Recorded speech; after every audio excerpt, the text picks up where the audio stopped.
আমি আনন্দের সাথে ঘোষণা করতে চাই একটি বিষয় মাত্র, সেটা হচ্ছে এই মাননীয় প্রধান উপদেষ্টা ক্যাটেগরিক্যালি, আমি শব্দটা রিপিট করতে চাই, ক্যাটেগরিক্যালি উনি বলেছেন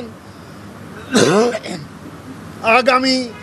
৪-৫ দিনের মধ্যে নির্বাচনের একটা সুনির্দিষ্ট সময় সীমা তারিখ উনি ঘোষণা করবেন। এর চাইতে আনন্দের বার্তা আর কিছু হতে পারে না। আমি মনে করি আজকের আমাদের আলোচনার সবচেয়ে ফলপ্রসূ সাবজেক্ট হচ্ছে এইটা, যে মাননীয় প্রধান উপদেষ্টা আজ দেশব্যাপী যে সমস্যা এবং সংকট,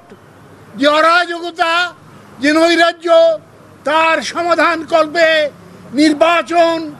এবং একমাত্র নির্বাচনই হচ্ছে সমাধানের একমাত্র পথ, সেটা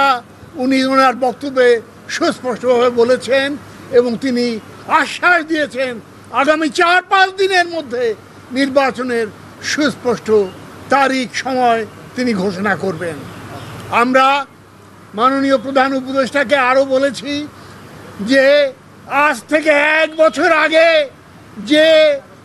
পরাজিত শক্তি, যে ফ্যাসিস্ট শক্তি উৎখাত হয়ে গেছে, তাদেরকে কোনো ক্রমে পুনর্বাসিত করার সুযোগ আমরা দেব না। আপনার প্রতি আমাদের অনুরোধ এবং আমাদের আস্থা জ্ঞাপন করে বলছি যে আমাদের